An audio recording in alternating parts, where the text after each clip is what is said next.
Hi மக்களே, எல்லாம் எப்படி இருக்கீங்க? நல்லா இருக்கீங்களா? நாங்களும் நல்லா இருக்கோம். எல்லாம் நல்லா இருக்கணும்னு நான் கடவுளை பிரார்த்தனை பண்ணிக்கிறேன். இன்றைக்கி இது மதியம் எங்கள் வீட்டில் என்ன சமையல்னு பார்த்தீங்கன்னா, நாங்கள் இன்றைக்கி சிம்பிள் சமையல் தான். சாம்பார் வச்சு வெண்டைக்காய் பொரியல், முட்டை பொரியல் தான் பண்ணோம். இன்றைக்கி வெளியே கிளம்புறோம் மதியானம் நாங்கள்.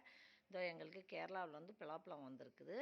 பலாப்பழம் இன்னும் பழுக்கலை. நாளைக்கு கண்டிப்பாக நல்லா பழுத்துரும். நாளைக்கு அந்த வீடியோவை நான் போடுறேன் மக்களே உங்களுக்கு. இன்றைக்கி நாங்கள் வெளியே கிளம்பிட்டோம். அதனால் அந்த வீடியோவை நாங்கள் எங்கே போகிறோம் வரோன்றதை நான் வீடியோ போடுறேன். இது வந்து கேரளா அரிசி அப்பம், இதுக்கு பேர். சூப்பராக இருக்கும். தேங்காய்லாம் நல்லா கலந்து சர்க்கரை போட்டு நல்லா இனிப்பாக ஸ்வீட்டாக நல்லாயிருக்கும். பன்னாட்டம் இருக்கும் பார்க்குறதுக்கு. ஆனால் அது அப்பம் நல்லாயிருக்கும் டேஸ்ட்டாக. இது நாங்கள் இந்த தடவை வாங்கிட்டு வந்து பார்த்தா டேஸ்ட்டாக இருக்குதுன்னு நல்லாயிருக்கும் மக்களே. இதை கிளம்பிட்டோம். நாங்கள் போய்கிட்டு இருக்கோம். போகிற இடம் எங்கன்னா நாங்கள் போன இடம் வேறு தான். ஆனால் நாங்கள் ஒரு நர்சரி தாண்டி தான் போகணும். அங்கே தான் அந்த நர்சரியில் தான் நாங்கள் எப்பயுமே செடியெல்லாம் வாங்குவோம். இன்றைக்கி அந்த நர்சரி தாண்டி போனப்போ நாங்கள் செடி வாங்கணுன்னு ஆசைப்பட்டு இறங்கிட்டோம். போனால் நிறைய செடியெல்லாம் இருந்துச்சு, பார்த்தோம். இருந்தாலும் எங்கள் பாப்பாவுக்கு ரொம்ப மணி பிளான்ட் தான் இஷ்டம். அதனால் மணி பிளான்ட் தான் வாங்கணுன்னுட்டு போய் மணி பிளான்ட் பார்த்து வாங்கினாங்க. அப்படியே நானும் கொஞ்சம் எக்ஸ்ட்ரா செடியெல்லாம் கொஞ்சம் பார்த்து வாங்கினேன் தான். அதில் இதை பாருங்கள், ரோஸ்மேரி பாருங்கள், சூப்பராக இருந்துச்சு. ரோஸ்மேரி அருமையாக இருந்துச்சு. 2 வகையாக வச்சுருந்தாங்க.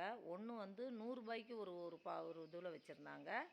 50 ரூபாய்க்கு தனியாக சின்னோண்டு பேக்கெட்டில் வச்சுருக்காங்க. 100 ரூபாய்க்கு தனியாக ஜாடியில் வச்சுருந்தாங்க. நாங்கள் 100 ரூபா ஜாடி தான் வாங்கினோம். கொஞ்சம் வாங்குகிறோம், பெருசாகவே வாங்கலாமின்னுட்டு அது வாங்கினோம். ரோஸ்மேரி வந்து நம்ம இந்த தலைக்கு எண்ணெய் காய்ச்சிரும் பார்த்திங்களா, அதுக்கு யூஸ் பண்ணுறதுக்கு.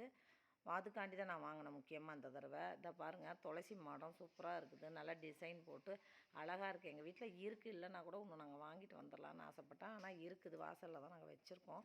இதான் ரொம்ப அழகாக இருந்துச்சு.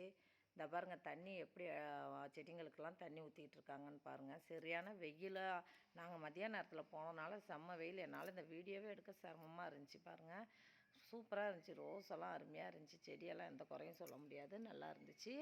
இந்த பாருங்கள், எல்லா செடியுமே இருக்குது, இல்லாத செடியே கிடையாது. நான் வந்து இந்த தடவை கண்டிப்பாக பிரம்ம கமலமும் இருவாச்சி மல்லியும் இருந்தால் கண்டிப்பாக வாங்கணும்னு நான் நினச்சிக்கிட்டே போனேன் மக்களே. அதே மாதிரி பிரம்ம கமலமும் இருவாச்சியும் இருந்துச்சு. நான் பிரம்ம கமலம் 1 வாங்கினேன், இருவாச்சியில் 2 வாங்கினேன். ரோஸ் நிறையா நம்ம வீட்டில் வச்சுருக்கிறதுனால நான் வாங்கலை. செம்பருத்தியும் வாங்கிட்டோம். நாட்டு செம்பருத்தி எங்ககிட்ட ரெட்டு கலர் கிடையாது. அதனால் நாட்டு செம்பருத்தி 1 வாங்கிட்டோம்.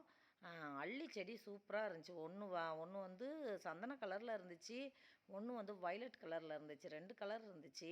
ஆனால் வந்து இப்போதைக்கு நாங்கள் இப்போ இது வைக்கிற மாதிரி இல்லை அள்ளியே. அப்புறம் பிற்பாடு வச்சுக்கலான்ட்டு விட்டுட்டோம். பார்த்துட்டு மட்டும் அது அப்புறங்க பிரம்மகமலம் எடுத்துட்டேன் நான் ஒரு செடி.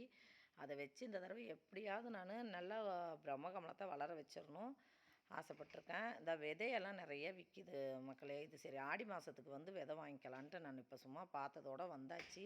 இதோ எல்லாம் வாங்கியாச்சு. மணி பிளான்ட்டு, ரோஸ்மேரி, மல்லிகைப்பூ, செம்பருத்தி எல்லாமே வாங்கிட்டு நாங்கள் இப்போ கிளம்ப போகிறோம். அடுத்தது முடிச்சாச்சு, பர்ச்சேஸ் முடிச்சிட்டோம். எங்கே போனாலும் செடி கடையை பார்த்தா நாங்கள் நர்சரி பார்த்தா விடுறதே கிடையாது. நர்சரியில் ஏதாவது 1 2 வாங்கிட்டு தான் வருவோம், வேகாலமாக இருந்தாலும் பரவாயில்லன்னுட்டு. அப்புறம் அதோட இதோ கிளம்புறோம். இந்த பாருங்கள் நர்சரி. இது வந்து ஈரோடு டு மேட்டூர் போகிற ரோட்டில் அந்த நர்சரி இருக்குது மக்களே. இப்போ நாங்கள் மறுபடியும் அடுத்த வேலைக்கு கிளம்பிட்டோம். இந்த பாருங்கள், அங்கே அந்த ரோட்டில் நிறைய பொம்மை கடை, இலவம் பஞ்சு மெத்தை இதெல்லாம் நிறைய விற்கும். இப்போ நாங்கள் டெய்லர் கடைக்கு வந்திருக்கோம். என்னன்னா, நேற்று நாங்கள் அங்கே மாலுக்கு போய் ட்ரெஸ்ஸெல்லாம் எடுத்துகிட்டு வந்தோம் பாருங்கள், அதெல்லாம் ஆல்ட்ரேஷன் பண்ணுறதுக்காண்டி வந்தோம். அடுத்தது இதை பாருங்கள், நுங்கு வாங்கியாச்சு வெயில் அடிக்கிற வெயிலுக்கு. அடுத்தது அங்கே கல் மீடும் ரொம்ப ஃபேமஸ் ரோட்டு கடைங்களில், சூப்பராக இருக்கும். அதை பாருங்கள், அந்த அக்கா இப்படி கல் மீன் போட்டுட்ருக்காங்கன்னு அருமையாக இருந்துச்சு. அதுவும் வாங்கிட்டு ஜூஸ் குடிச்சிட்டு கல் மீனையும் வாங்கிக்கிட்டு வீட்டுக்கு கிளம்பிட்டோம் மக்களே. இன்றைக்கி இதோட இந்த வீடியோவை முடிச்சுக்கலாம். ஓகே, நெக்ஸ்ட் வீடியோவை நாளைக்கு பார்க்கலாம் மக்களே. பாய். மறக்காமல் சப்ஸ்கிரைப் பண்ணிவிடுங்க மக்களே. லைக் பண்ணுங்கள், கமெண்ட் பண்ணுங்கள். ஒரு சின்ன மழையோடு எங்கள் செடிங்களோட சந்தோஷத்தோடு முடிச்சுக்கிறோம்.